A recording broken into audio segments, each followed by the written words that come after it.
Hello, my friends. Hello, hello, hello. Nice to see you. Happy Friday, 1st of October. Now we're getting really close to, well, not really actually, but yeah, kiss Christmas, I guess. Well, still a long way to go, but we're creeping into this end of this 2021 year, and of course, 2022 is just around the corner. But my friends, welcome to this Juve therapy session. I hope you are doing well. First time here? Well, my name is Roman. Enjoy. I do this almost every Friday. We talk Juve, we talk football. Maybe we'll talk everything you want to talk about. Also, I remember a long time ago we talked even about old movies and all that stuff. So yeah, we talked about everything. So this is a platform for you guys, and it's always great to see several known names in the chat. So before we start talking about Juve, before we start talking about Chiellini, Bonucci, Ligt, maybe even Rugani, maybe even Danilo, maybe even someone else, let's say hi to the guys in the chat. So McKenny's there. Ciao. Nice to see you, Gabby. Anish, Crab, Alex, Pez Gamer, and of course, Steve and Reich, of course. Since we're talking about the Ligt today, I guarantee you that Reich is in the chat. Lovely, lovely, lovely, lovely. So, my friends, if you are here, as I said, for the first time, subscribe. And, well, if you are here anyways, just smash a like on this one. It really helps. So, guys, what a night on Wednesday. Yeah, I think it was Wednesday. All goes crazy for me recently. 1-0 against Chelsea. We did. This was the performance of 2021, perhaps. It was so great. It was so beautiful to watch us play as a team, as one unit for once, and it is something that I expect us to do more in the future. Of course, the question is this weekend is we're facing Torino in the Derby della Mole, and those games tend to be very fiery, very tough. They will go out banging in chances after chances after chances because they play at home. This is the Derby, but, my friends, no Andrea Bellotti, it seems, no Simone Zaza, it seems, no Marco Piazza, it seems. Who's going to score the goals? I hear that Sanabria is playing for Torino, but come on. If you have Belotti, if you even have Simone Zaza, they start. So no Belotti, of course, is a weakness for them. Not only in terms of that he's their leader, their captain, but also the fact that he's their top scorer, their biggest star. So he will not be playing against Juve, which is a real blow for them, but he just cannot agree a new contract with Torino. So most likely, he will leave that club after this season, maybe even before. Question is, who would take him? It's not going to be easy. It's not going to be cheap. But you know what? Question to you guys. Would you like to have Andrea Belotti at Juve? Personally, I'd love to have him. Unfortunately, we will not be doing that because we already have Moise Kean and Alvaro Morata, Caio Jorge, Dybala, who is injured, and of course now Bernardeschi and Chiesa even competing for that attacking position. So it's unnecessary, but I still would love to have him because his grinta, his work rate, and his physical presence on the pitch sometimes is badly needed for a team like Juve. Robin in the chat, he says no thanks to Belotti. Yes, and we are only 30 subscribers away, maybe less, until we go to the 1,900. I feel it's been like this for a year. We're just gaining nothing, not losing too much, but gaining nothing either. It's weird, but anyway, we're enjoying ourselves. So, guys, let's talk Juve, my friends. Let's talk Juventus and those guys at the back, because this is what we are going to talk about today. And it has to be said that after Wednesday's game against Chelsea, I was not I was not so very surprised that Matthijs de Ligt would dominate, would play that well. What I was a bit more surprised of was of course Leonardo Bonucci.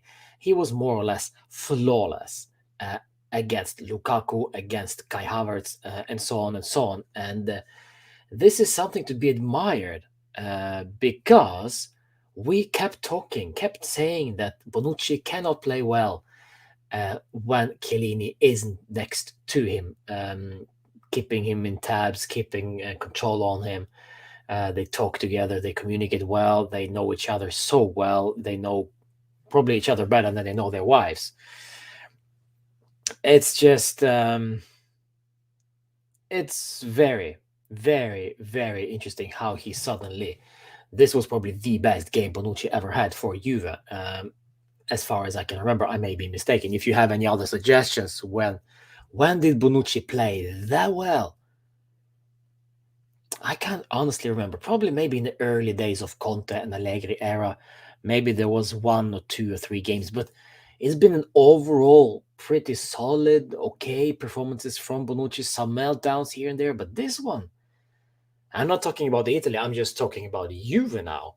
I honestly cannot remember last time uh, he played that well, and that was something to behold, of course. And he was our captain as well.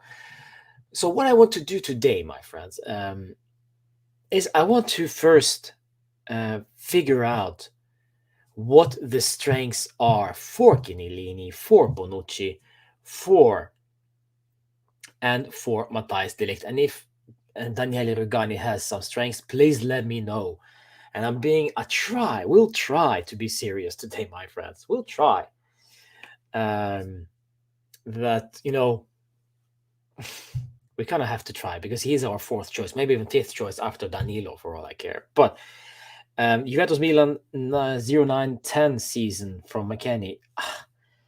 I honestly remember. I honestly don't remember that game, to be, if I'm being completely frank with you, McKennie. But yeah, that probably is a good shout, guys. If you remember that game, please let me know. And if you agree with McKennie in regards to Bonucci's best game for Juve, was it Juve against Milan in the 09-10 season? Danilo is so underrated, says Rob. Yes, he is. Yes, he is indeed. I will talk about Danilo as well if you like to.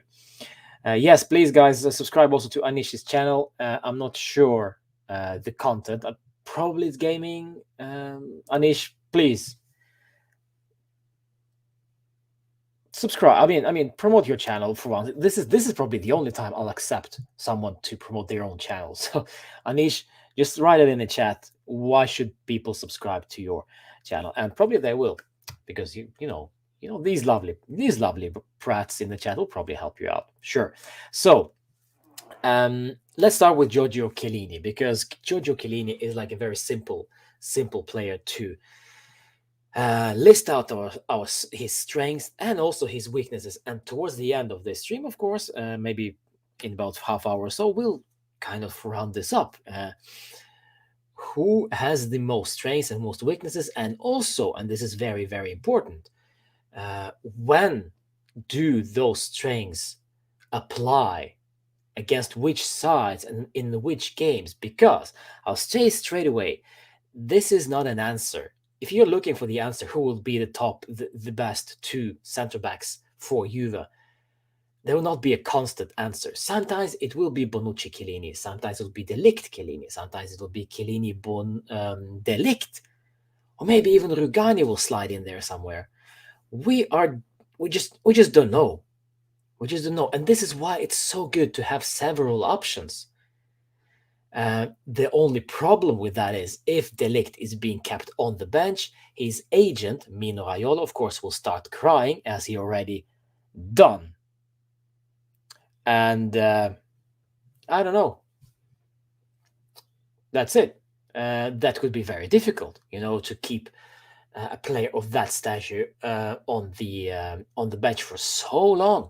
So for me personally, it was on Wednesday. It was great to see that we kept Lukaku so quiet. without Giorgio Chiellini, and De Ligt was so dominant as well as Bonucci. So that also gives you some answers as to how our future will look like once Giorgio Chiellini retires. Eventually, it will happen. Edgar, welcome to the stream, my friend. Allegri is positioning you for life after Chiellini. There we go. Bonucci and De Ligt did a decent job. I do agree with you there. However, it's just if he's positioning the life after Chiellini, so why is Bonucci, De Ligt was on the bench for recent games?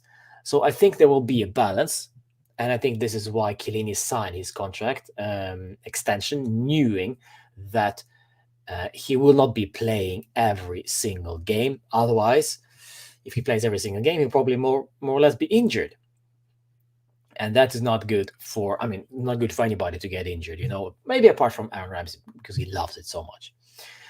So, yeah, there we go. It is interesting how Allegri thinks, and I like how he tries to get the best out of everyone when and if they deserve to start. We have some question marks, of course, in regards to Kulusevski, in regards to Luca Pellegrini. What is wrong with Pellegrini? Why isn't he getting a start? Why we even kept the guy if he's not getting any start?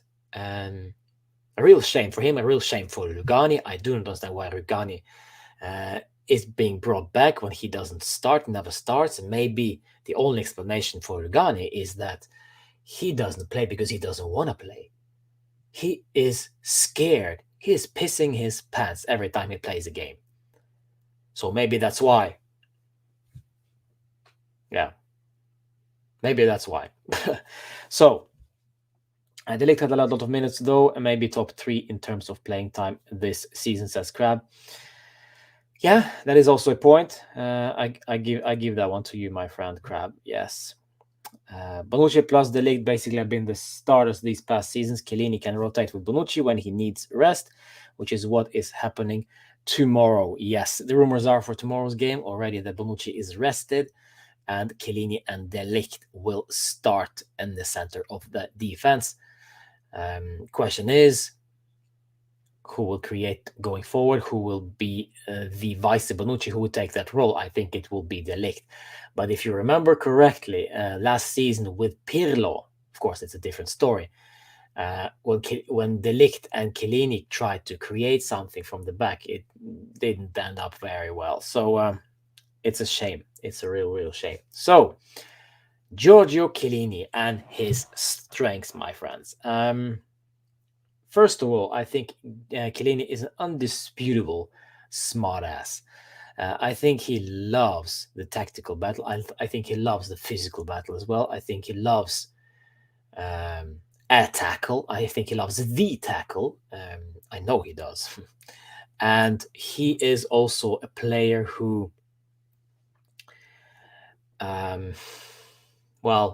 he's also a player who can lead without lead by example, so to speak, without being shouty, without being very vocal.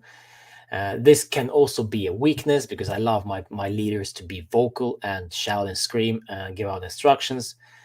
But as I said in my last stream during Chelsea game, Chiellini is street smart. He was always street smart and he will always be street smart. What I mean by that is, of course, that he is a dirty player at times, yes, but he does those things because he needs to, because he is suddenly in trouble, because he suddenly makes a mistake. And like we very well remember in the Euro final, when he just basically eliminated Saka and got that yellow. Maybe should have been a red, I don't know. But yeah, that's Chiellini for you. He is a no-nonsense defender. If you get past me, I will eliminate. I will destroy you. Will kill you. So yeah, he is. Suspected Crab says that Chiellini is something else. Knows exactly how to win a foul. 10 out of 10 positioning. Great leader. Physical. Well done, Crab. Yes, I completely agree with you. Neither Ligt or Chiellini can pick out a pass like Leo, says Pierre. Welcome to the stream, Pierre. I agree with you there as well. Absolutely. All the memes from the soccer situation were so funny. Yeah, Rob, indeed. Yes, they were funny and well deserved too, because it's Chiellini for you. And now since that time, Chiellini had done this before many times, but suddenly after the Saka incident in the final, in the Euros final, people start doing the same thing in the lower divisions. At least in Norway, I've seen a couple of times. People just moaning people down, just bringing them down on the floor. You will not get past me. Tearing off their jerseys, it's absolutely crazy. And the refs, they don't know how to handle that anymore, so they just give out reds, just for fun. A red for you, red for you, red for you, because this is completely bizarre behavior from the defense. But that's Chiellini for you. That's what Chiellini does. He set a new standard with that Euro final crazy tackle on Saka. Yeah, Chiellini is so street smart. It hurts. Very cheeky. Only Nesta was cheekier. I saw Nesta pull down Henri's shorts in the Euro 2000 final, says Edgar. Yeah, there we go. Yeah, that's a good thing about Chiellini, of course. The street smartness, the physicality, the leadership. The weaknesses with Giorgio Chiellini, of course, guys, you know it more than I do, is unfortunately, ciao Aditsa, welcome. Chiellini is the best CB in the world at the current time, says Anish. Wow.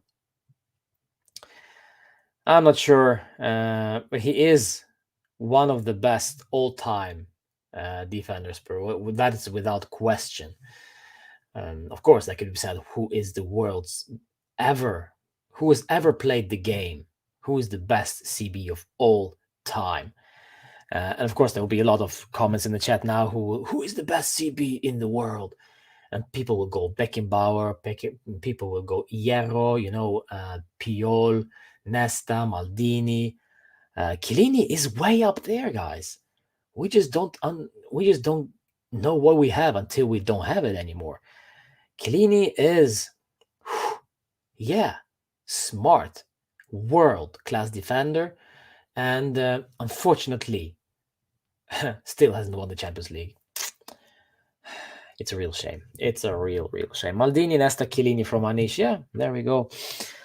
Chiellini is a very smart player, says Aditsa. Yes, Chiellini might not be the best, but he's sure my favorite, says Steve. Steve is home now. Well, nice.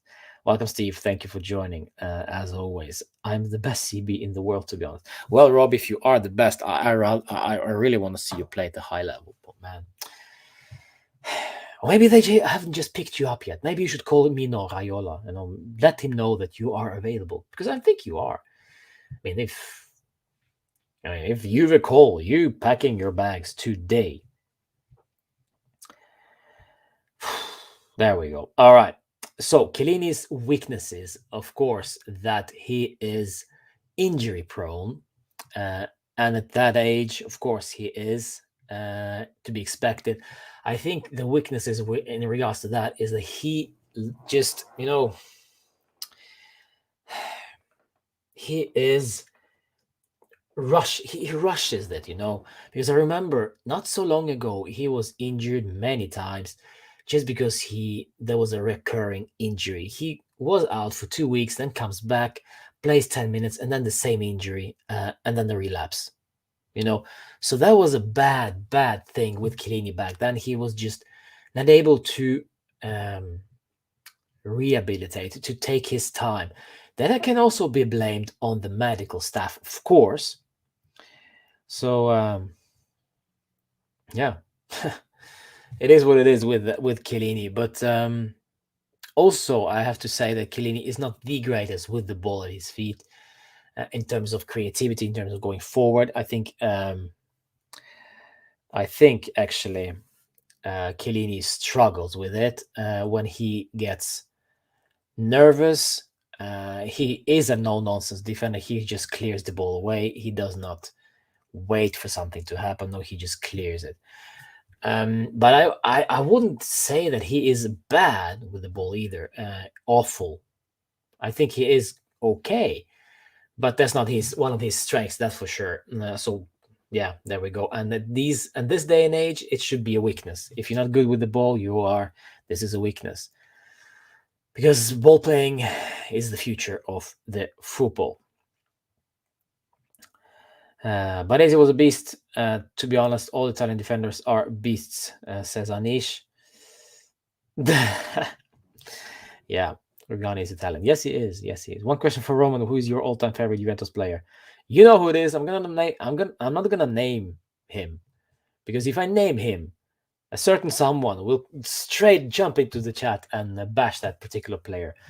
Anish, you almost baited me there. You almost baited me, but I'll not bite. I'll not bite on that one. All right. So that was Chiellini, and also another weakness is I think, well, of course, his speed. I don't think he's very quick. Yeah,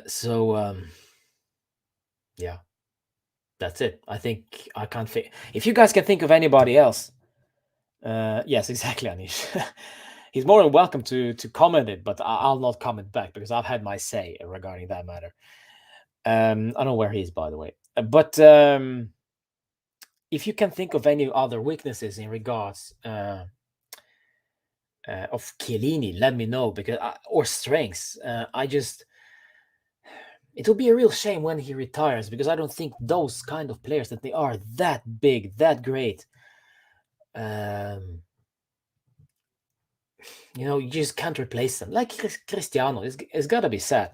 Cristiano Ronaldo cannot be replaced, period. But you can replace that strength with something else.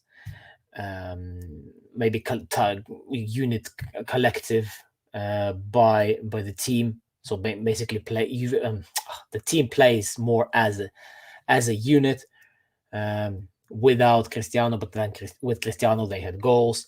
With Chiellini in there, we have very solid defending. If Lukaku is playing against us, that was also interesting point. It was also very, very interesting point in regards to Wednesday, because we were thinking, oh, Lukaku is playing, we have to start Chiellini, because Chiellini will pocket Lukaku any freaking day of the week. But Chiellini didn't start. Chiellini didn't even feature in that first half. He came on in the second half. So that was just fascinating how we can already see now the future of Juve without Chiellini. But still, when Chiellini was coming onto the pitch in the second half, we knew, guys, we're not conceding this. We are winning this one. We're closing the door. That's it. See you later. Ciao. 3 points, staying with us. And that's exactly what happened. So for me, personally, Chiellini will be a very, very big miss once he retires, but we have to look forward. There was Maldini, there were Cannavaros, there were Nestas, there were Baresis, there were Beckenbauers, there were, many, many other players, but we still are talking about present players who are just as equally great. But for now, he's still playing, so there we go. And luckily for us, because Chiellini is also, if there's also a strength, you'd love to have him on your team, and you hate when you play against him. I think Zlatan said that Chiellini is the worst he's ever met. So yeah, that speaks volumes, If you could choose one transfer to come to Juve in January for free, who would it be? Doesn't matter who. Oof. I don't know. Free budget, free. Fine. I'll bite. Erling Haaland, come join Juve. If there is one transfer, no matter the money, no matter the cost. In reality, that won't happen. I don't know. Maybe not even Erling Haaland, but just a striker who will guarantee you goals. But then we'll have to ship away Moise again, probably on loan. Reconsider the fact that we are signing Morata on permanent basis. So Alex, I think it's a tough one.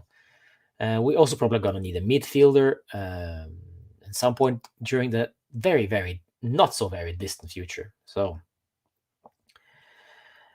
Chiellini is not a VAR era defender. That is interesting for Animesh. Lovely comment. Thank you so much for joining, Animesh. His small fouls get noticed a lot more, and we tend to get penalized more. Yeah, Yeah, I kind of see your point, but he is also street smart, and VAR only intervenes when there is a bad call from the ref, obvious foul from the referee. This is where VAR intervenes. And I can't remember last time that happened with Chiellini, that VAR had to intervene on Chiellini. I remember very well Bonucci and De Ligt, but not Chiellini. So he is just too smart for even the cameras, which is lovely, which is absolutely lovely. But I get your point, Animash. Yeah, it's an interesting call. I'd rather have a team that plays as a unit and have multiple goal scorers than depending on an individual like Cristiano days. It's a more sustainable way of running a club, says Edgar. I completely agree. Of course, and this is why if you watched my Juve therapy session last Friday, we talked about Paolo Dybala and that project. I think it's a very, very, of course, Steve was also on that one. I think it's very, very dangerous to focus on one player.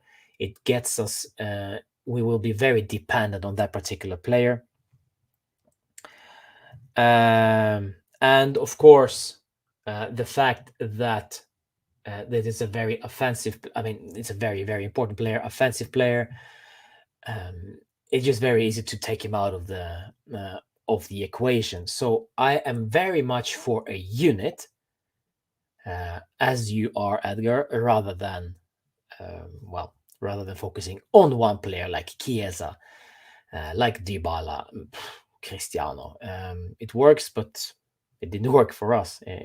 So there we go. And it works sometimes. So yeah, I'm more for it for sure. Moshinho's in the chat. Welcome. There we go.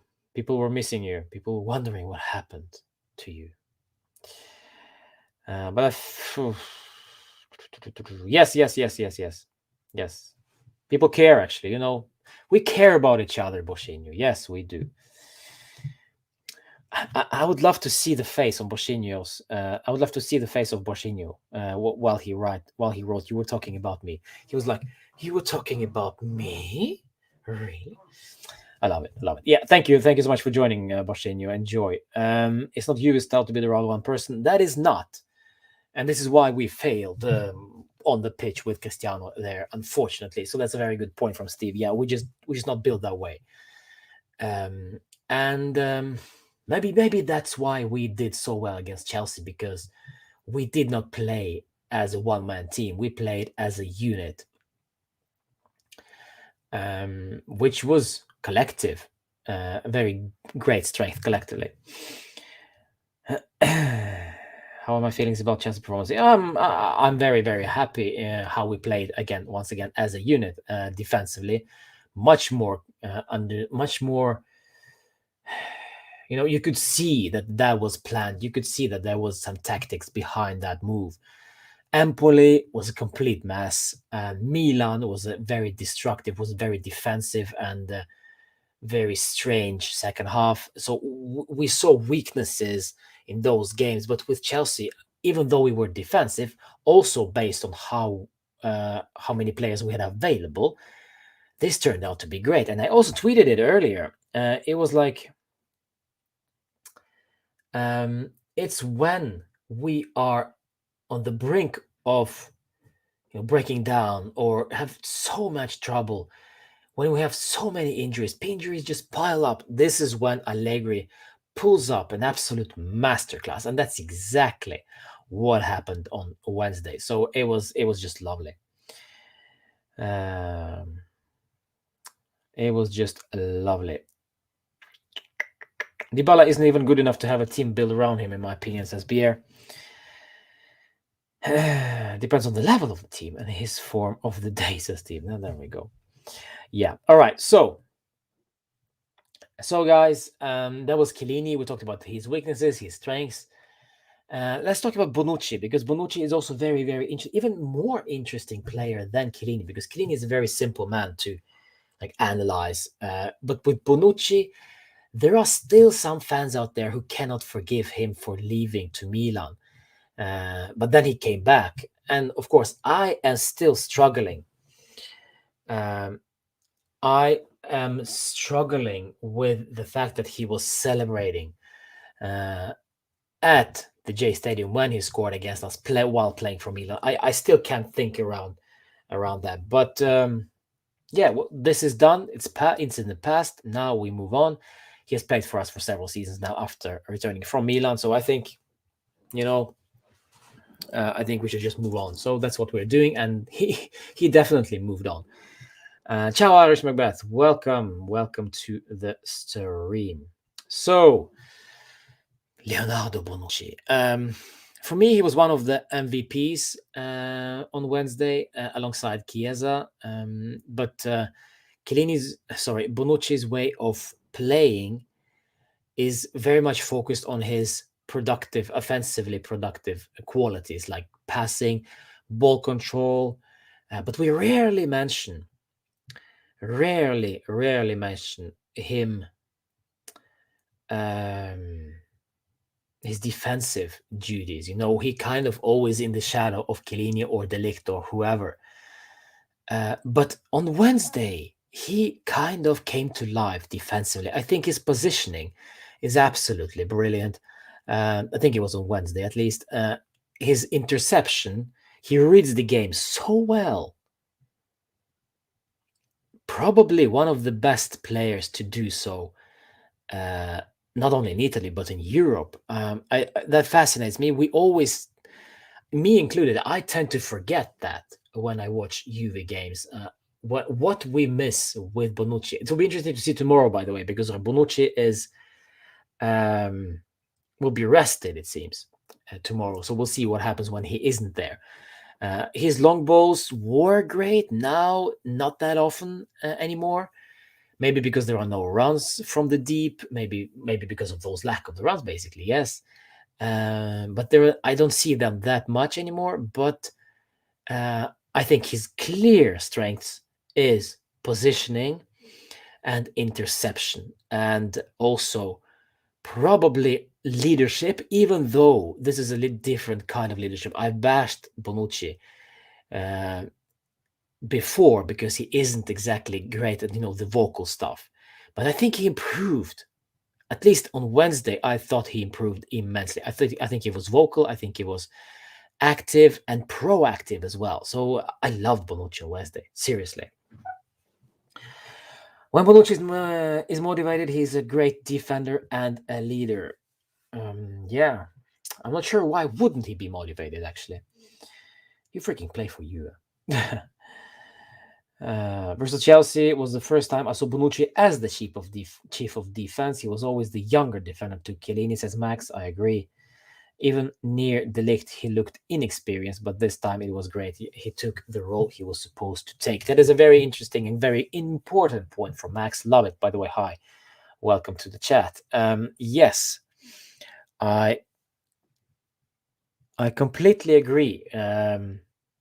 With the fact that he was always hiding, kind of behind Chiellini.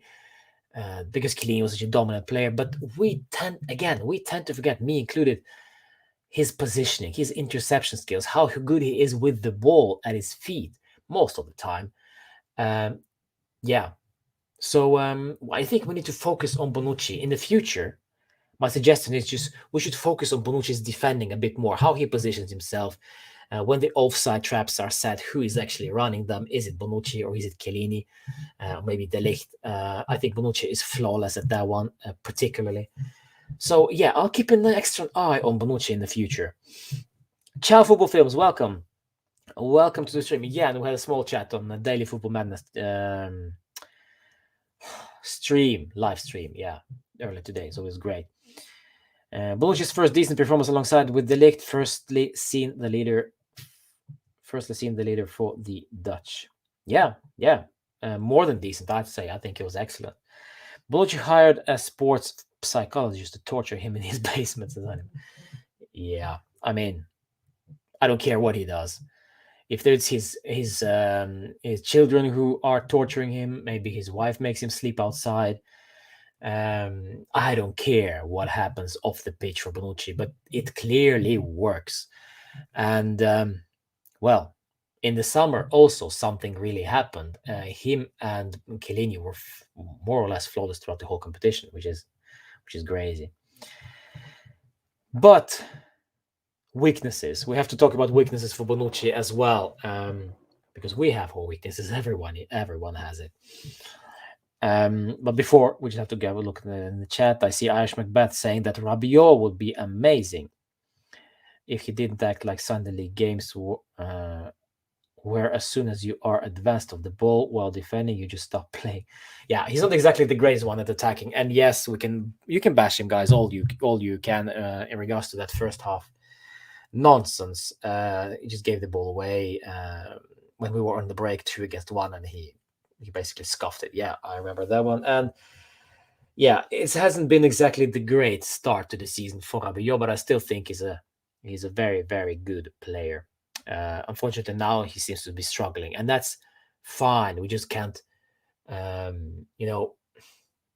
we don't have to go into dark mode straight away. Once a player has 1 or 2 or 3 bad performances consistently, we kind of start thinking, oh, he is crap, he's useless. But then we kind of forget what he did not so long ago.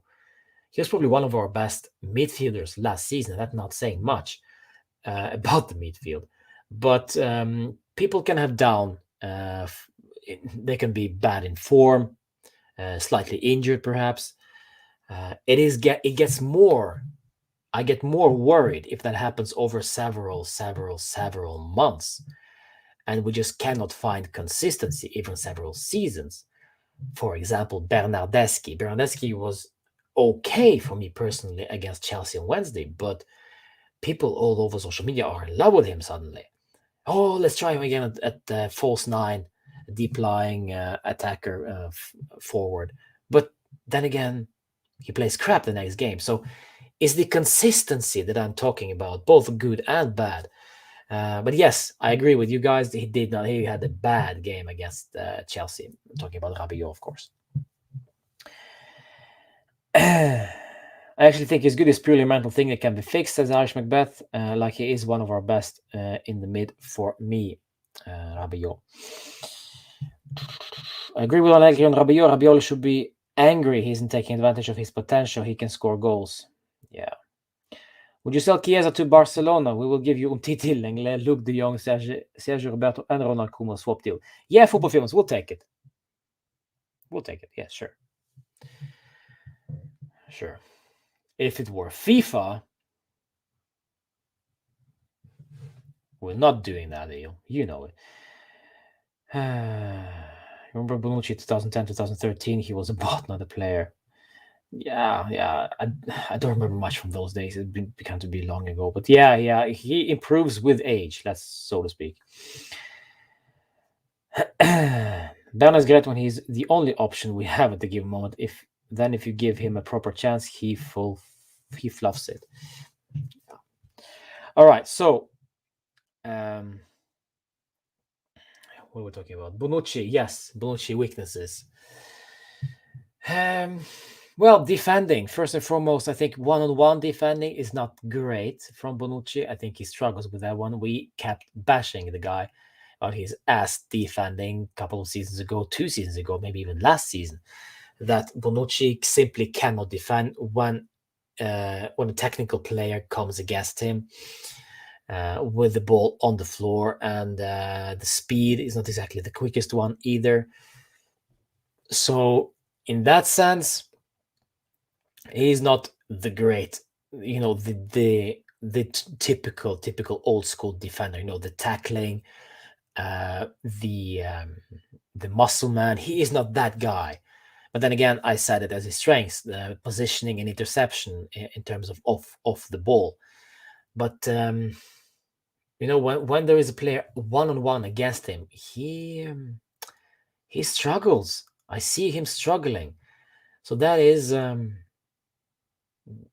a worry for him. But luckily for him, once again, he is such a great reader of the game, and the fact that he has always somebody next to him. That is why actually Bonucci, Barzagli, and Chiellini played so well together, because they complemented each other. Where one had weaknesses, the other guy had those strengths. And the same thing can be said about Bonucci. He was great with long balls. Neither Chiellini or Barzagli were great at that, but Bonucci was. So they complemented each other perfectly. Yeah. And so today, kind of, we see more exposed Bonucci because he needs to defend properly. And sometimes it just doesn't work because he cannot defend one-on-one, in my honest opinion. Well, one big plus with Bonucci is that he rarely is unavailable due to fatigue, injuries, or suspension. Yeah, that's also a good point, Steve. Yes, he rarely is injured or unavailable. I remember a certain Porto game, when he was sitting in the stands, and just before that was season before he left for Milan. But that was probably on the off the field antics. But yeah, it is true. It is fair. It is true. I don't think it's fair to mention the BBC. The third B was vital. Yeah, Buffon, of course, yes. I think it's still worth mentioning though because I'm just explaining where this is a perfect example. The BBC is the perfect example of players who complement each other and make a great unit. As to now, since one of those three has now disappeared, it kind of leaves those two who are left more exposed in that sense. And this is why we moved, of course, from three men at the back, because Bonucci, Barzagli, and Chiellini were so irresistible to watch. It was art, defensive art at times. So yeah.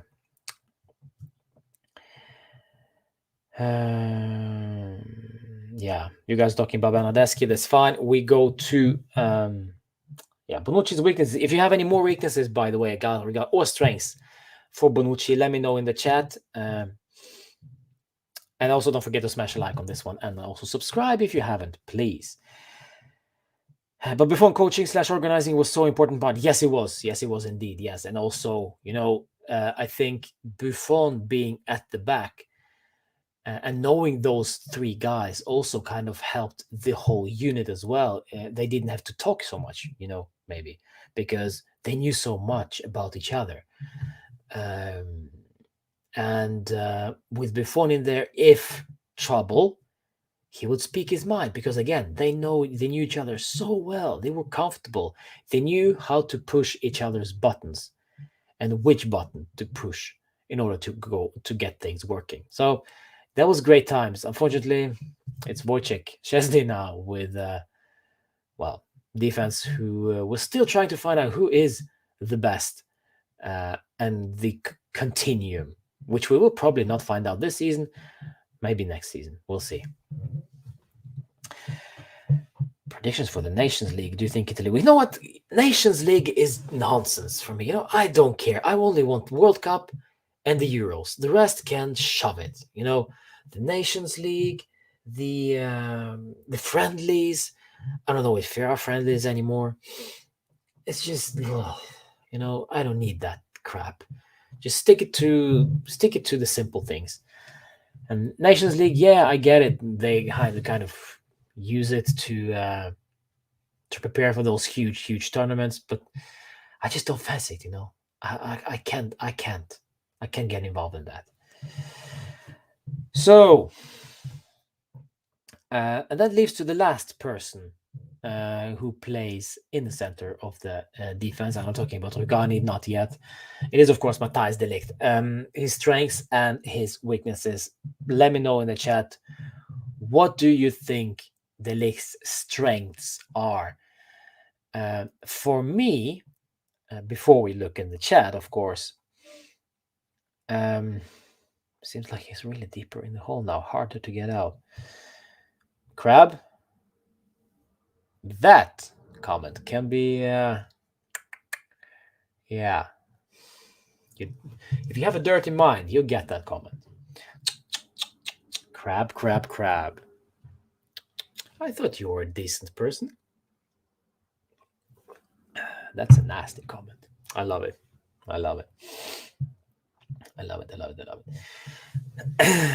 All right. So, Matthijs de Ligt and his strengths. De Ligt is a best aggressive on a tackle, and he has a good pass forward. First and foremost, his physicality, his body is a wall. It's an absolute I mean, he brings terror upon opposition when he really is on fire. I think he's very ruthless on the header. That is a plus, definite plus. I think he is. Well, by the way, going back to Bonucci, I think it's a big plus on Bonucci is that, and Chiellini as well, perhaps, since they are actually quite good in the box attacking when there are corner kicks or free kicks or whatever. They are in the box and are smart to get into the finishing positions, and they also scored quite a bit in the recent years. With De Ligt still not there yet, but he has scored some. But I still think he needs to improve on that one. But that will come, of course, when he gets older. But his strengths for De Ligt are, of course, the age is on the plus side for him. He's a young player who can still improve. I think he proved everyone at Ajax that he is an absolute tank and a leader. Yeah, it's great to have that asset in the side when we can just, Chiellini, you're going to rest. Now De Ligt will start, and De Ligt plays such a great game against Chelsea, the last Champions League winners. So, yeah, I think he already at such a young age, he is more or less world class. Yeah, which we should keep him for. Well, no, if he can stay for the whole career, it will be lovely. It'll be absolutely lovely. Yeah, De Ligt is pretty good with the ball, just needs to pass more forward. Hopefully Bonucci can teach him more, says Crab. Boshinho, De Ligt for me is not that good as 100 million player. I'm not sure what that means, actually, 100 million player. It's really tough to rate. It's really tough to give a value to a player recent days. Not just talking about De Ligt, but in general. How much this player worth or that player worth?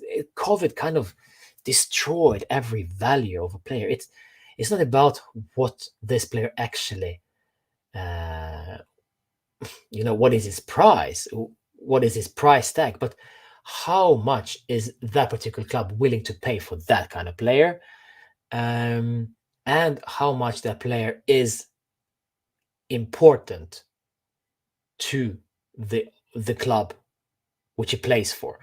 And those two factors, I think, will define the value of that particular player. Yeah, of course, we can argue and say, what, Jack Grealish, 100 million, you crazy? But then, this is what Manchester City wanted him for. And this is what West Ham, was it? Or Villa? I think it was West. I don't know. And this is what they accepted. They deemed it to be 100 million. It was enough value for Jack Grealish. Fine. Because in Italy, for example, De Laurentiis and Comiso from Fiorentina, they just splash a price tag. He's worth 100 million. Especially De Laurentiis is crazy about that. But is he really worth that much?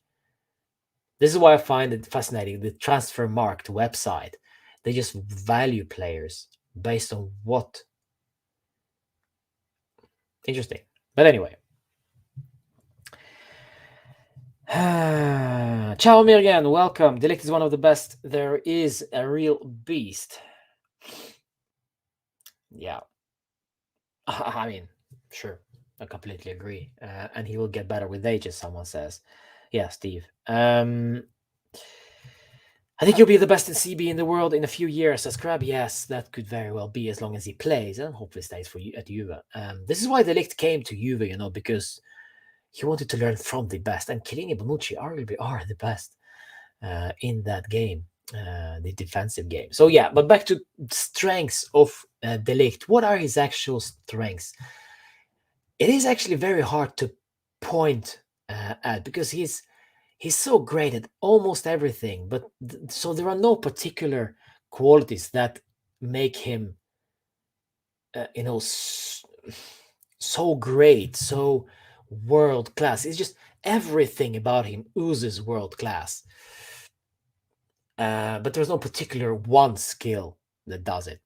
I don't know, guys. Let me know in the chat, guy. What do you think about uh, Ligt and his strengths? I really want to know because I just can't think of uh, any that stands out. I think everything he does is more or less great. And of course, there are tons of room for improvement in certain areas, which we will come back to. But I really want to understand Ligt and why is he such a great defender? Um, well, as I said before, I mean, Ajax in his Ajax day, I know Steve will hate me for it, but in his Ajax days, he was a leader. I'm not gonna talk so much good about Ajax, but De Ligt isolated. He was a leader. He led that team, and he. I think he was playing there since he was 15, 16. And I mean, if there is anyone who knows how to develop young players, it's Ajax. At least they knew how to do that before. So yeah, it's a tough one. It's a very, very tough one with De Ligt and what are his actual strengths that really define him. Yeah, off the pitch probably also that he is a very professional guy. The fact that he wants to go to Juve and not join Barca, Man City, PSG, or whatever speaks also volumes about his character. He really wants to improve in the art of defending. This is why, once again, I said that this is why he joined Juve for the art of the defending. I don't think that's that nonsense with Cristiano Ronaldo going over to him and whispering him in the ear, you should come to Juve, and this is why he did that. That was probably one factor, but not a big factor. I think the biggest factor was that they were Juve. We knew how to defend. He was a defender. He loved defending. He wanted to develop that game. This is why he went to Juve. And that, for me, I love it because he wanted to focus on the game itself rather than earning money. Of course, he earns quite a bit of money at Juve, but he could have earned much more from Man City. And, well, maybe he knew that Barca are eventually going to be starving. So he never went there. So, yeah. So, weaknesses. Let's talk weaknesses from De Ligt. And I see Boschini has a comment about that one. His pass, Mirgan says his pass is great. His tackles are amazing. His passing is pretty good. His mentality is top. His girlfriend is super beautiful. What else can I say? The guy is amazing, says Mirgan. If I were to guess, Mirgan, I think you love the guy. I think you are a fanboy. You are a De Ligt fanboy. Do you have his jersey? I have it. I'm De Ligt fanboy as well, but not at that level. By the way, that level there is that's a fanboy level. You should start a Twitter account. MDL rep rhymes or something. MDL4 rep rhymes. That is. But yeah, his weaknesses, of course, they are, as I said, humans. De Ligt must mature. He does silly things like on Euros. Says Bochinho, he must work more on predicting the moves and be in good position. He's a leader, character, and learning quickly, but Ayola is going to mess him up. Yeah, I mean, he's a fanboy, yes. Yeah, I mean, yes, he must mature and he will mature because once again, he's a young defender. And that's what separates. That is very interesting, actually, what Bochinho is saying there, because that's what separates De Ligt from, for example, Rugani. As of Rugani never matured, never got better. Whilst De Ligt already now has the capacity to become better because he stands out, he improves whilst being at the club. We could already see an improvement. But with Rugani, it's never. We'll come back to Rugani shortly. No, I just don't feel anything. It's like he was the same guy. He's the same guy as he was 5, 6, 7 years ago. There's no change in him. And why? Because he hasn't been playing so much. Why? Because he's not good enough. So why is he still at Juve? But we'll come back to Rugani in a minute. But De Ligt weaknesses once again. Crab. He's young. I think that's the only weakness. And if it's a weakness, never bad to be young, though. Yeah, well, I don't know. It's maybe his positioning could be improved upon, and that he will improve on that. I'm 100% certain of. And yeah, uh, pace. I think what he lacks in pace, he compensates with his well, presence on the pitch. He's big lad, so he will block any run. Yeah. One weakness that he plays with Bonucci. Ooh, that's harsh. That's very, very harsh. I almost doubled the Ligt's age, said Edgar. Well, Edgar, welcome to the club. Welcome to the oldies club. Yeah, and Megan as well. Steve, we can just, we can reminisce one day. That will be lovely. Oh, Daniel is there in the chat, in the flesh. Freaking Juventinita, finally. It's like it's been, that GIF. It's been 84 years. That is the GIF. I want to post right now. Daniel himself in the flesh, Juventinita. Go ahead and subscribe to his channel. I don't know. He'd been away for quite some time, and then he got back with 2 weeks ago with. Nilesh and Mason, who was also a guest on this show previously. And then again, Daniel, you disappear. I really need some good old-fashioned banter and nonsense from that channel. It really, yeah, I like it. I like it. Great to see you, guy. Great to see you, my friend. Great to see you. Hope you're well, by the way. Hope you're well. Demiral isn't even close to the Ligt. Have to disagree there. No, he is not. Demiral is a crazy guy. I've been following Atalanta recently, and Demiral just, I think Demiral is more of the past than the future for Juve. Maybe we'll see. Maybe something will change after the season. We'll see. But overall, those are the weaknesses of very few weaknesses with the Ligt, if any. Is that his positioning can be improved on, and of course that he's a young lad that needs to learn how to control, how to manage the certain moments of the game. And I think if there is one coach in the world who can teach De Ligt exactly that, it's Max Allegri. You can say what you will about Max Allegri and hate on him, on his lack of attacking mindset. Believe me, I do so as well. But for defensive side, there is no place better, no place like home, no place like Juve to learn the art of defending.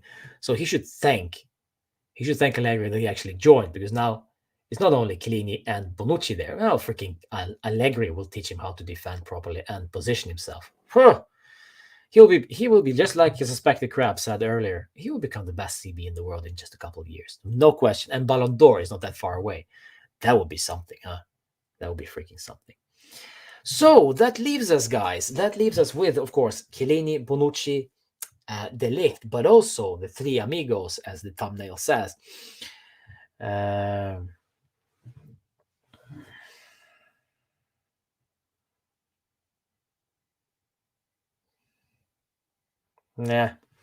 In regards to Demiral, I don't know. I mean, Demiral is not that relevant right now since he's away to Atalanta. And for me, eventually, I think if they're happy with him, they will be buying him outright, since they sold Romero. So, yeah. But we have also one more person. We have also one more individual, who is Daniele Rugani. And unfortunately, my friends, I just don't see any way where he can start consistently for Juve. I've been saying this for years. He, alongside Bernardeschi, need to go somewhere else to play consistently without that pressure of being at a great club to perform straight away, where you can be allowed to make mistakes, where you can be allowed to relax a little bit during the games. But unfortunately, they are at Juve. Let's focus on Rugani for now. He is at Juve, and when you are there, you need to perform. But he is our fourth choice defender. he will rarely start, and if he will start, he will be in the Coppa Italia games. So he is not in this equation at all. Just because when we see him, I get nervous. I wonder how he will mess this up now. I think his positioning is dreadful. Um, I think basically his passing sometimes can be just very frustrating. I don't see the confidence in the guy. However, I will give him kudos. I will give him some credit for the fact that he is a great header of the ball. He is one of the more dangerous offensive defenders for Juve in recent years. Benatia was also great at that, but Rugani scored quite a bit of goals for us, especially, well, he hasn't played that much for us in recent years, but still, he scored a bit. So, yeah, I remember some of those goals. Also, it was mostly corner kicks and headers, but yeah, that's his strength, probably header of the ball, but that's about it. I think he's just not strong enough. And wherever he goes, he just fails. He went to France to play for Rennes. Unfortunately, he got injured. Of course, it's unlucky, but then again, you know, when he got back from injury, it still wasn't working. And then he returned to play for Cagliari. Well, they didn't get him either. I think they wanted to loan him, but Juve were planning on selling him outright. And then Conte. Why am I talking about Conte? Allegri came on. I came to Juve, and suddenly things changed. De Sciglio back in the mix, and Rugani, of course. So yeah, but still, it is Bonucci, it is Chiellini, it is Ligt, and Daniele Rugani in the Coppa Italia. That's where I expect him to be. Yeah, and I think Allegri expects him to be there as well because he's not starting Rugani anywhere. He hasn't been playing a minute, I think, so far this season. And there is a reason for that because those other three players are just so freaking much better. I think Rugani is actually not that bad with the ball in his feet. Just defensively, he has these lapses, says Steve. I think he's just a nervous. I think he's just a nervous little boy, trapped in a man's body. What is he, 26, 27? Please check it. How old is Rugani? De Ligt is getting a lot of playing time. Rugani never been given his chance. And every time he is given that chance, he spilled it. And of course, if you choose between De Ligt and Rugani, of course you go for De Ligt. Of course. But that's again, at some point, a player needs to just look at in the mirror and say, you know what, I'm sorry, I just cannot get a playing time here. I want to go. So go. But it's tough. Of course. It's tough. Nobody freaking wants you. 27. 20 freaking 7. Yeah. And we still talk about him as a young player. I don't think we do that actually. But 27. He's 27. He should be playing in that age. This is a crucial age for a defender to play. He needs to play every game if he wants to improve. But I think he's just comfortable with the way things are. Rugani's wife is better than Rugani, says TTPQ661.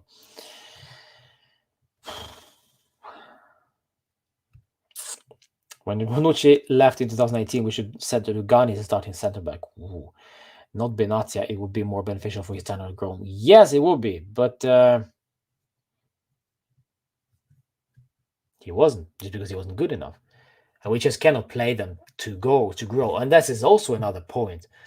We are Juve. We cannot just give players playing time just because we want them to grow. We don't have time for that. We're not Verona. We're not freaking Bologna. Just playing youngsters just to give them time. That's why we don't have any youngsters in the team who are, potentially great. Just give them time. Just play them consistently and they will get better. We don't have that time. This is why Kulusevski cannot get the chance to start. This is why freaking Moise Kean, I just don't believe that Moise Kean will be the answer for us going forward, scoring goals, banging in game after game after game. And once Morata returns, Morata will start because he's a better player. This is the conundrum of playing for a big club. Big club means more responsibilities, more obligations. Obligation for Juve is to win, and with Rugani playing consistently, are we winning anything? Hmm. Alexander season of Ballon d'Or. What?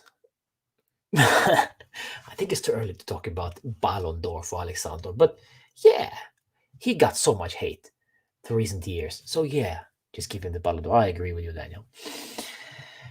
All right, so that brings us to the overall discussion of Chiellini, Bonucci, De Ligt. Who is the two best players? Um, there is no answer for that one. Just because with Allegri's setup, they will interchange. Like tomorrow, Bonucci will rest. Like on Wednesday, Chiellini will supposedly rest. But maybe there are just Allegri tactics that define who starts, who fits better in that particular game, who is better to rest at that particular game. We can afford to rest Bonucci against Torino because and that's why he played. That's why he rests him. Um, and also the fact that they are equally, more or less equally good in different. They have different strengths, just like Bonucci, Basagli, and Chiellini. Um, maybe somewhere down the line, I'm not saying that's going to happen any time this season. Maybe it will, maybe it won't. But it happened already on Wednesday that all those three guys played simultaneously. Chiellini, Bonucci, De Ligt at the same time as a back three. That brings us to another point. If you play a back three, what do you miss then? How will you play with the back three? Because we haven't been playing with the back three from the start. Only the last part of the game, maybe 10, 15, 20, 30 minutes. And, Allegri thinks about the football game is like a chess game. He splits it into segments, I think. So if you start the game, it doesn't mean that you are a better player than the others. It's just that you are best at that particular moment during the game. Um, so maybe the first 15, 20 minutes of that game, this is where, well, it would be very unfair to sub off after 15, 20 minutes. So let's say in the first 60 minutes, you guys, I trust you. But then the crucial moment in the last 30, in the last half hour, in that crucial half hour, I trust Chiellini coming onto the pitch and just helping you guys out because he is particularly very, very good at that. And then you bring out that weapon because that weapon was not maybe that needed during the first 60. So those segments, the game is split between segments, and Allegri thinks about the overall play, not just 90 minutes. Chiellini is playing 90 minutes, and that's it. This is your job. If we get battered, if they get attack after attack after attack, you'll still play. No support to you whatsoever. But he kind of splits it into segments and thinks about it, wisely. And I like about that. I like what I see from Allegri on that matter. Of course, offensively, yeah, it's another story.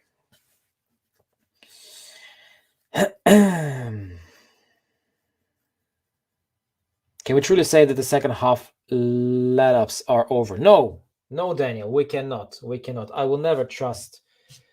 I will never trust that.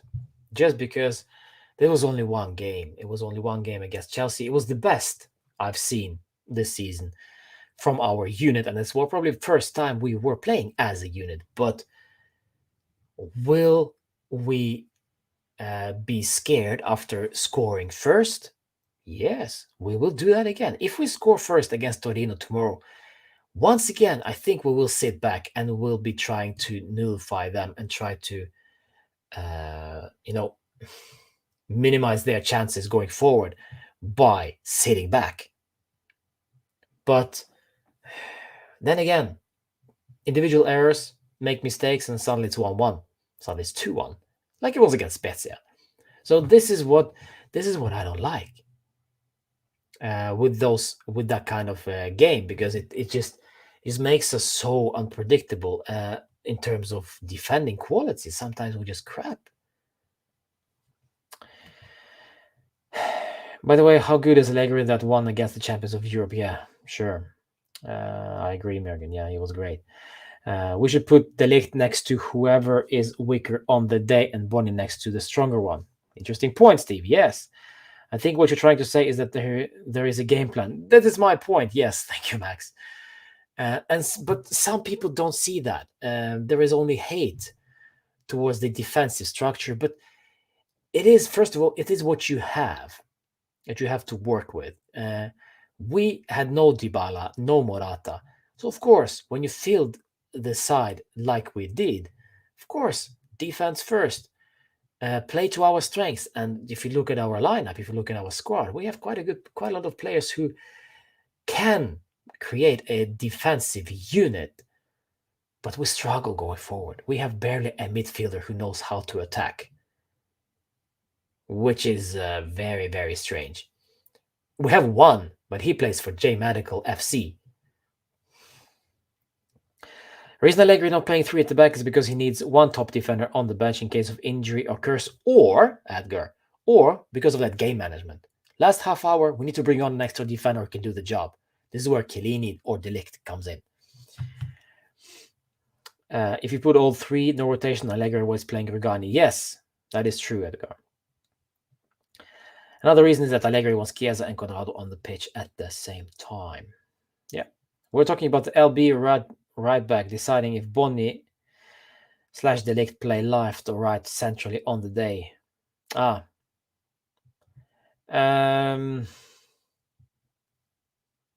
don't think it matters too much. I think it more is up to whoever we are facing. It's so dynamic, and the focus is also on the opponent, as to the striker that we played against is very active, very movable off the ball. So maybe we need to be smarter and just mark the guy. But with Lukaku, he was a very stationary one. So De Ligt was the one who was not very, he was slightly to the left, I think, of Bonucci, where Bonucci was more or less man marking Lukaku and blocking all the balls to him, to Lukaku, which was great. He was great at intercepting, by the way. So, yeah, I think those position days are over at the back for you. I think they interchange during the game. Chiellini maybe is the only one who, since he is a left footer, who more or less focuses on the left side of the pitch. But I think De Ligt could do the job on the left. De Ligt can do the job on the right. Bonucci as well, perhaps. Yeah. And it also depends on their own preference from the players, which is very hard to say what they want to do. I mean, De Ligt, what does he want to? What do he want to play on the right or on the left?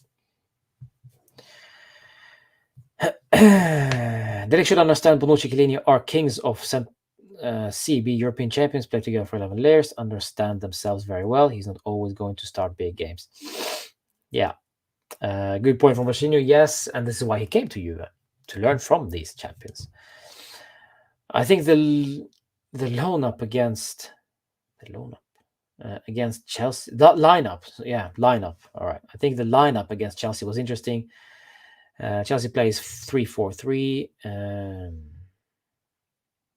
Great majority of players on the wings and attacking zones. I think Allegri wanted to equal them on the wing. Yes, he did.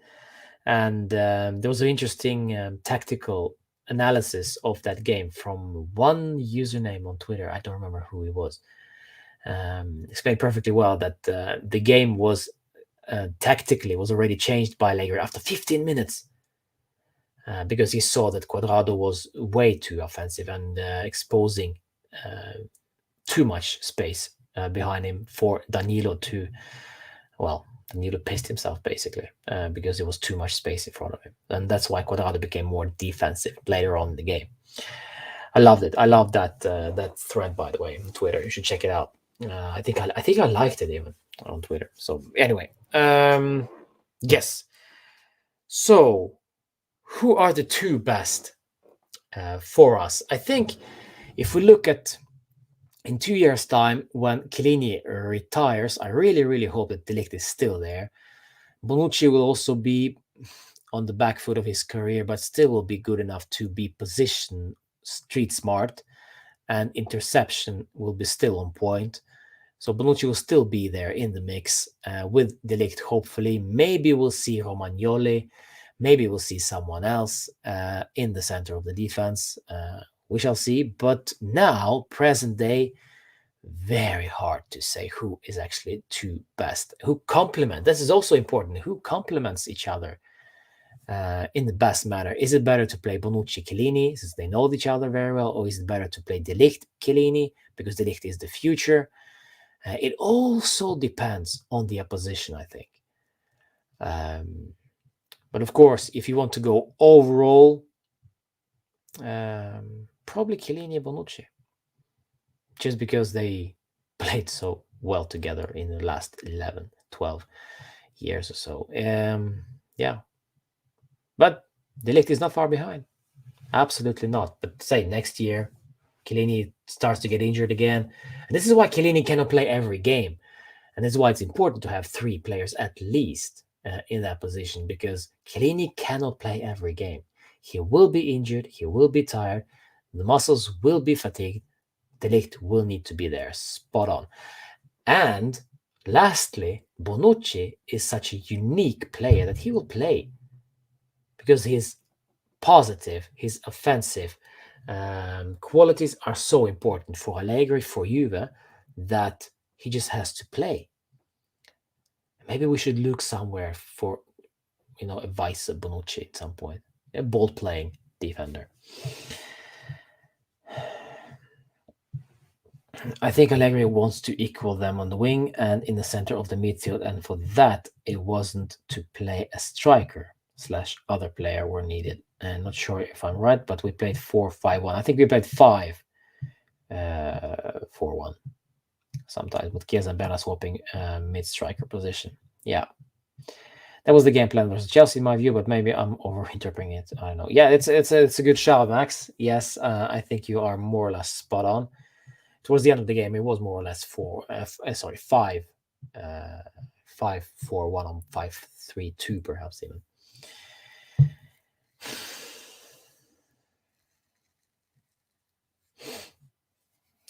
Yeah. So let's talk about before we end this stream. Let's talk about the game tomorrow, because we have a game tomorrow. It's Derby della Mole, the Prats, the Granata Prats. So let me find that beautiful setup. As you know, I love that setup. So this is the rumored lineup. I'm not saying this will happen. I'm not saying this is my wish. I'm saying this is the rumored lineup from Gazzetta dello Sport today.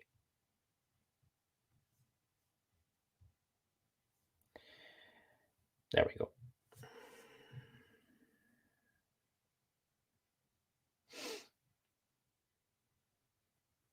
So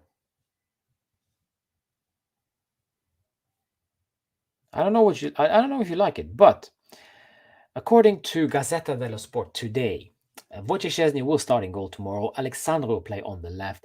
Danilo will keep his cool and play still on the right back.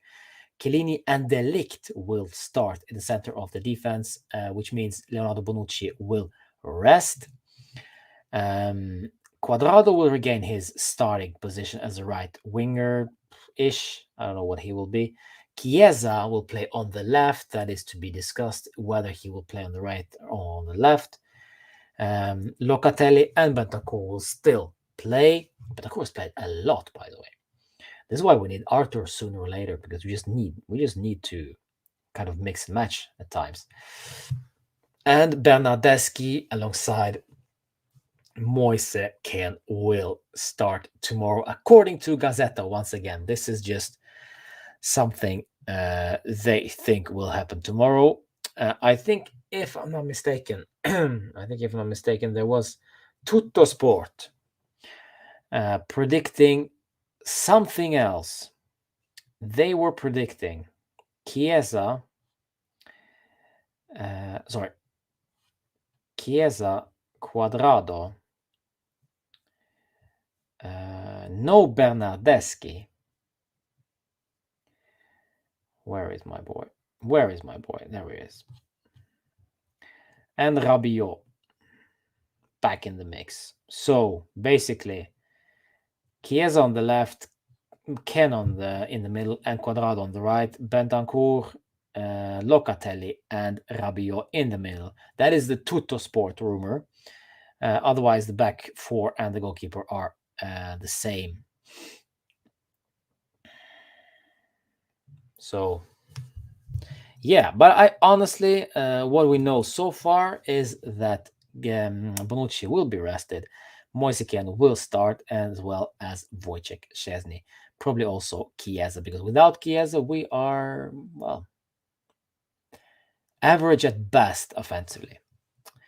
But the good news, my friends, good news is that Kayo George and Arthur are rumored to be on the bench tomorrow. Not sure they will be playing, doubt it, but they will be on the bench, it seems. And for Torino, once we started this stream, I reminded you all, guys, that Andrea Bellotti will not play, and neither will Simone Zaza, and I think Marco Piazza is also injured, which is great for us, not good for them. But anyway, Sanabria are playing for Torino, and they have the same amount of points as we do: 2 losses, 2 draws, 2 victories, just like Juve. They have a slightly better goal difference, so we are at 8 points, both of us. So we'll see if that ends up in a draw tomorrow. We'll see. But this is actually everything we have to say for today. Chiellini, Bonucci, De Ligt.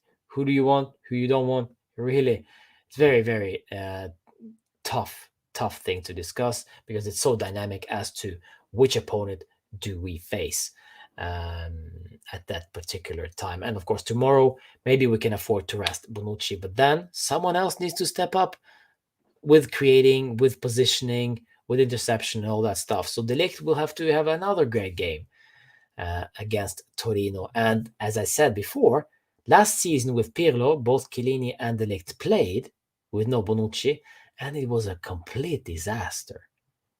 So we'll see what happens tomorrow, guys. We shall see.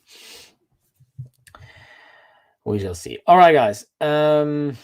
Tomorrow there will be, of course, the watch along. I hope I will see you all there for the Torino against Juventus, the Derby della Mole watch along. Well, that's it, I think. Just passing on the 1.5 hour mark. Perfect timing for Juve Therapy Session 2. And Max, go your last question before we end up this one. Max is a good guy. Max is very polite. He asks the last question. He asks if he can ask the last question before he actually asks that last question.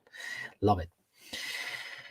See you tomorrow, Steve. Yes, Pirlo is more and more likely to become a Barca player. You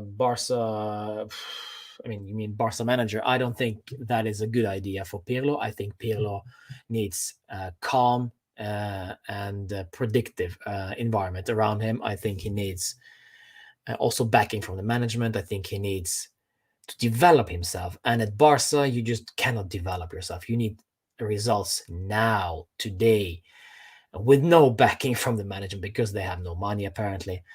So I think Pirlo joining Barca will be a mistake, but never say never. Crazier things have happened. Maybe he will do a great job. But I just don't see it coming, and I don't think it will be a good idea based on what we know so far. But, well, things can change, and I think also Pirlo plays with the 4-4, wants to play with the 4-4-2, transitioning into 3-5-2 or 4-3-3 or whatever. Is that too difficult for these Barca lads? I don't know. don't know. And honestly, I don't care. But I love Pirlo to be successful. That's for sure. I love Pirlo to be a great manager sometime. But he needs time, and time is what Barca don't have.